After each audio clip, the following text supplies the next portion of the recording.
Hi there mga galerkada and welcome back sa inyong inaabangan at kinagigiliwang Galore sa Pantalan. Rainy season na nga mga galerkada, ngunit hindi ito magiging hadlang dahil tuloy ang saya at galergala natin kahit tag-ulan.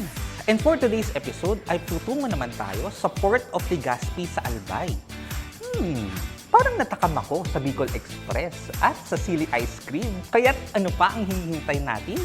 Tara at maglakbay sa Albay! Una nating puntahan ang Legazpi Boulevard.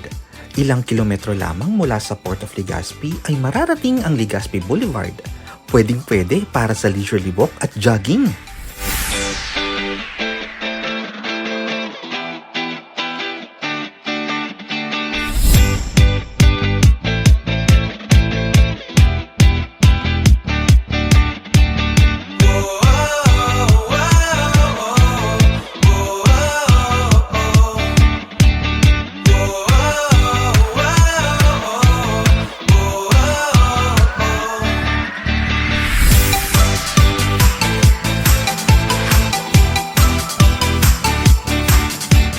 Dito ay makikita hindi lamang ang majestic view ng iconic na Bulkang Mayon, ngunit pati na rin ang Kapuntukan Hill na kilala bilang Sleeping Lion dahil sa unique na hugis nito.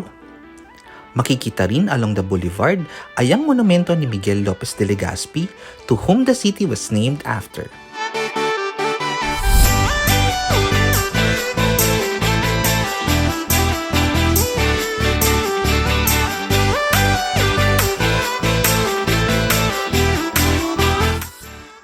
Aside sa iconic na Mayon Volcano at Cagsawa Ruins ay marami pang unique spots dito sa Albay.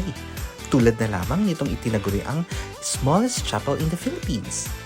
Dito sa farm plate sa Daraga Albay, makikita ang cute na chapel na ito.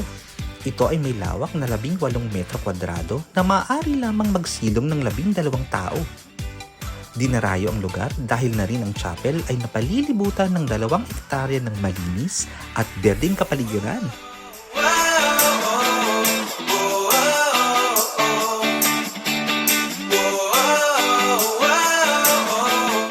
Bukas ang farm mula 7 a.m. hanggang 8 p.m. tuwing weekdays at 7 a.m. hanggang 9 p.m. tuwing weekends.